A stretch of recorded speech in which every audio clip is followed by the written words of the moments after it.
Welcome to the Dungeon Coach. I'm the Dungeon Coach. I'm gonna help lower that DC in your game by going through every spell of Tasha's Cauldron of Everything. Kind of like another DC YouTuber, Davy Chappie does. He has done videos over literally every single class in Dungeons and Dragons, and his Wizard Spell Guide set a record for the most amount of subscribers from D&D YouTubers all combined together. Here's a list of all the huge YouTubers that came together to do one of each spell list, and somehow I was in there. It was super awesome to be a part of that, so big shout out to Davy Chappie for bringing me in on the thing. So a link to that huge video will be down in the description. But I want to do something for Davy Chappie this time because all those spell videos really took a toll on him. So now I got your back, man. I'm only going to go over the brand new spells from Tasha's Cauldron, and I'm going to give you a rundown along with a 1 through 3 rating. 3 is a really solid spell that I got excited about after reading it and I think it's a great addition to the game. And a 1 is very underwhelming and usually too situational, but don't worry, I'm going to show them some homebrew love because that's what we do here on this channel. And the chap himself signed off on me doing this video, so let's start things off with, you guessed it, Cantrips.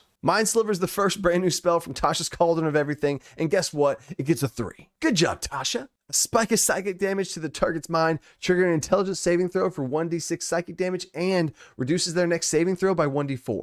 I mainly give this a 3 because of the cool combo potential and scaling that this provides. Not only does this scale and increase in damage, but this is reducing saving throws by 1d4. That's very useful, especially if you're working in tandem with the rest of your group to try and do something. Another party member is about to try and do something to this thing that would trigger a saving throw, you can set it up. And if this isn't a 3 for you and it's a 2, add an extra little twist of making it last for 2 rounds, so you could do it on them for 1 round and set your own self up for another attack. Some other saving throw that you want them to fail. Loving the combos, moving on. First level. Tasha's Caustic Brew is a narrow 5 foot wide, 30 feet long acid stream. Enemies make a dexterity saving throw or else they're covered in acid. This deals 2d4 damage at the top of all of their turns, and if they want to get this acid off of them, they have to spend a full action to take it off. I want to give this a 2, but I'm going with a 3 because of the choices that it provides. And if you really line this thing up on multiple targets, they could burn a lot of actions to be able to get this thing off. Or on the other side of things, they could take a lot of damage if this just stays on them and they keep fighting. Best if used at the beginning of a fight though. I really do love the choice this provides the DM or the player, whoever this is being used on, of do I keep taking this damage or spend an action? A homebrew tweak I've done sometimes with spells like this is let them use a bonus action for 2 rounds in a row to be able to take it off. So the first time they use a bonus action, they take half damage from the spell, and the second time they use a bonus action, they're back to normal. Second level. Summon Beast is one of the many summon spells that they added in Tasha's Cauldron of Everything. And at first when I saw these spells, I was like, what? Why did they just separate all the summoning spells? That's weird. I'm giving this spell, along with every other summon spell, sorry for the spoilers there, a 3. Summon spells in general can be a nightmare, especially if they summon multiple creatures, so summoning 16 or 8 or even 4 different beasts was always awful. But you get one beast, and not only that, it actually has a really cool stat block that scales with the spell that you cast it at. I also love that its multi-attack scales based on the spell you cast it at. It gains a bunch of different senses, and you can choose different forms with air, water, and land. Seriously well done, and this is a great addition to a lot of classes. Tasha's Mind Whip has damage and debilitation. I love it, a 3. 90-foot long whip attack that triggers an intelligence saving throw or 3d6 psychic damage, and they can't take a reaction. But that's not all. On that creature's next turn, it has to choose between being able to move, use its action, or use a bonus action. It only gets one of them. Once again, I love the way they handle this because it adds a level of choice to the person having to make this decision. They're debilitated in some way, but they can choose how it affects them, kind of like Tasha's Caustic Brew. Loving all these options. Third level. Intellect Fortress is a mental buff spell that you can give yourself or another ally. It lasts for 1 hour and they get resistance from psychic damage, which I guess is kind of cool. But the best part here, as well as an advantage on intelligence, wisdom, and charisma saving throws. I'm giving it a 2. The nicest thing about this is you can use this specifically on targets that you know struggle with this to kind of help them out. Or if you know something's about to happen, then you can use it on that target so they're better off. Possible little homebrew tweak or a bonus level up perk you could give one of your players is have this be you and the target. Time out. If you're liking all these different homebrew tweaks that I'm doing, I already did a full video where I took 10 different cantrips, including True Strike, and actually turned them into really awesome cantrips that scale with your character in level. Normal cantrips are the same power level from level 1 all the way to level 20, and that just never felt right to me, so I added different little scaling components, including for spells that aren't just damage. And alongside that video, just like a lot of other videos I have a free PDF that has them all in there too. Hopefully all these ideas start sparking some of that creativity you got. Back to the spells.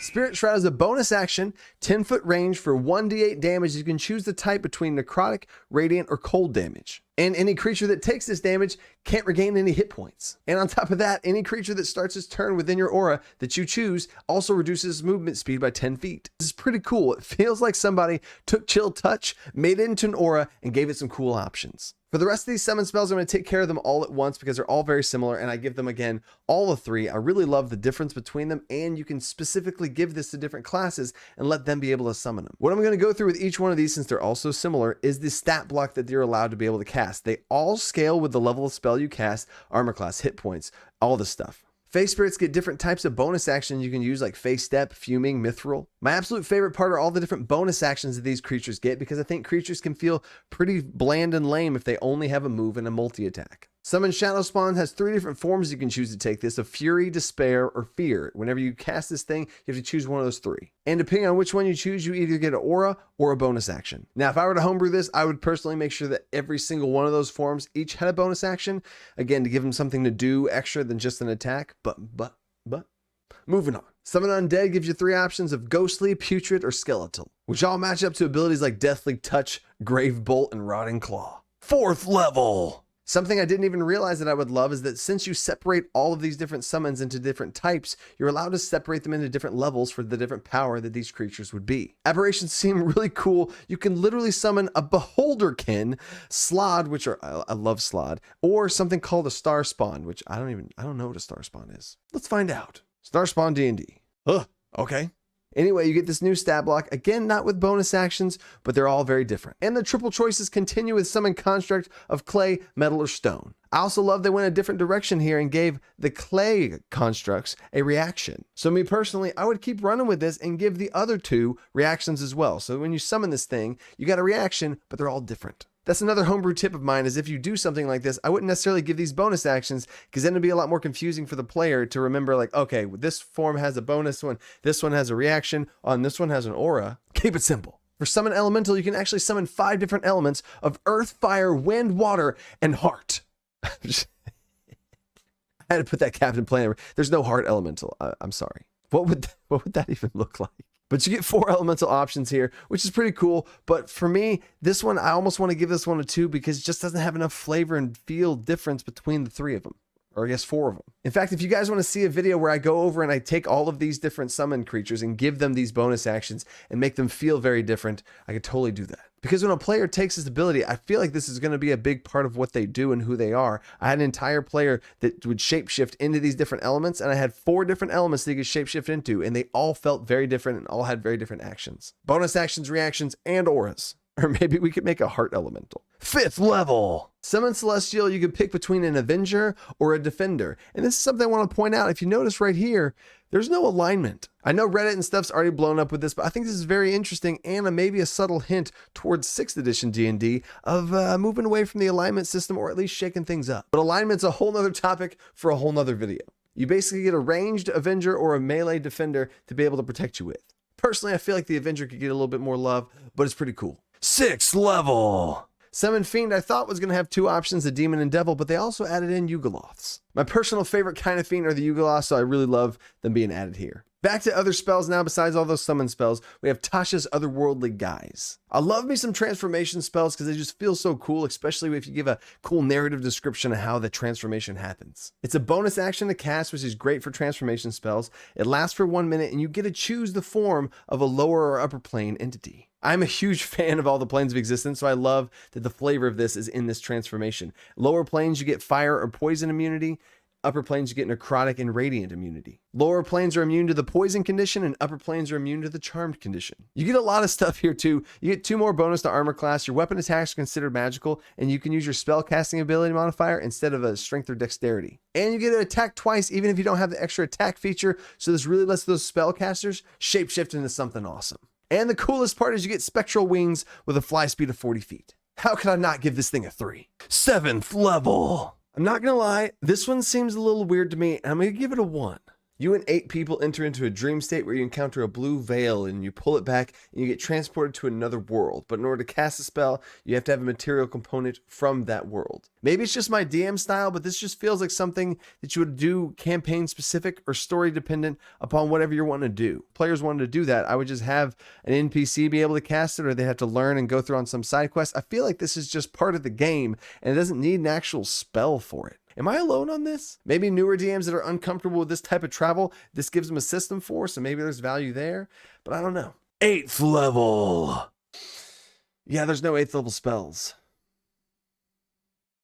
This really bothers the completionist in me, and they have literally every spell level except 8th. Come on, man. They should have called me up and not homebrew a special spell just for them, just for this spot, because it feels weird. Let me know, wizards. 9th level. Blade of Disaster is a blade-shaped planar rift that zips around the battlefield, cleaving people down with force damage. It sounds super epic and devastating, but I give it a 1.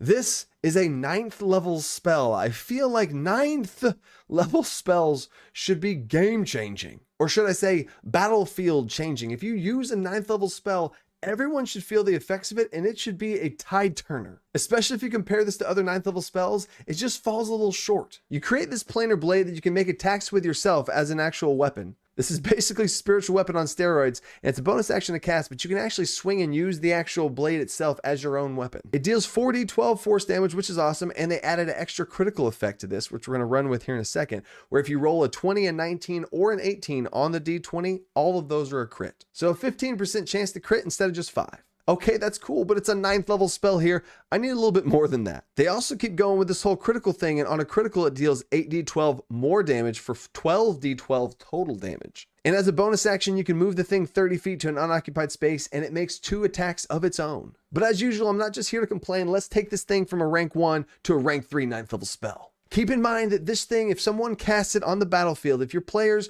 know of this spell and they see someone cast this spectral planar rift blade, they should be scared. And in the same way, if a player uses it, they should devastate the battlefield. So for myself, I'm up in the 4d12 force damage to 6d12 force damage that still doubles to that 12d12 on a critical. That just feels right, and it's a buff. And this part is the coolest part for me here. I'm taking this mechanic here and running with it, because whenever I homebrew stuff, I try and stay true to the rules as written thing that I'm getting inspiration from. Instead of the 18 or higher, I'm making it a 16. So on a 16, 17, 18, 19, 20, all of that crits. That is a 25% chance to swing this blade, and if you notice, you can make 2 attacks with the blade yourself as you're holding it, and whenever you send it off as a bonus action, it can make 2 attacks on its own. And with 4 attacks at a 25% chance to hit, you're going to get a crit per round. Math. I mean, I know it's not guaranteed, but you get the idea. And if you're using my homebrew rule for massive damage criticals, if you have a 6d12 weapon attack that crits, you double the dice for another 6d12, but you don't roll these, you max these. So that 6d12 would max out to 72 damage that you would then roll 6d12 to add on top of. This is really feeling like a 9th level spell. But I'm not done. The last thing is this bonus action. Instead of moving 30 feet, that doesn't feel like a blade that's zipping around the battlefield. I would make the movement 60 feet, and as a free action, you could teleport it back to your hand. I could only imagine the badass narration on this. And this bonus action, once this blade has the bonus action triggered, it gets its own 60 feet of movement and its own 2 attacks. So don't think too much in the box on this and let it use it freely. The character makes their attack on the target in front of them, holding out their hand as the blade shoots across the battlefield, 30 feet, slicing into another target. They hold their hand up as a free action, teleports back to their blade for another strike on the same creature, as it then shoots across the other way on the battlefield, slicing another. Now that sounds epic and like a 9th level spell. Time out. Thank you so much to all my patrons. The support's been growing faster than ever, and it's really been a game changer and a life changer. I've been blown away by the support, and apparently you guys are really excited about these monthly PDFs. And I gotta thank everybody who's a part of the Dungeon Company who helps me be able to do and even create these PDFs in the first place so that I can give them to my patrons to thank them for the support they give me. It's all connected. We already hit and blew past 1 patron goal, and we're already wrapping up approaching the next. I'm super excited for all the different unlocks to keep giving you guys better and better stuff, and this next month's PDF in December is going to be huge. And I personally would rate this PDF a 4 out of 3. Math. So again, Thank you. Now, I don't know when this video is actually going to post because I'm trying to post it alongside when Davy Chappy releases his big spell video because they're kind of connected. But this is technically volume 3 in my Tasha's Cauldron of Everything 10-part video series, so I don't know where it's going to be released. Volume 4 is magical tattoos, and I am super excited to share my system, go over Matt Mercer's system, and Tasha's Cauldron system all in one video. Volume 5 is going to be about personalizing those spells to really make your character more unique and memorable. I'm going to share with you guys my story about my paladin who wasn't actually a paladin and had no paladin powers. But don't worry, he was still a paladin. What? So again, if you like this style of video, leave me a comment down below. If you want to check out the other Tasha's Cauldron videos, I have stuff right here, Patreon links right here, subscribes right here. And until then, I'll see you guys next time. So until next time, stay creative and think outside that box. Peace.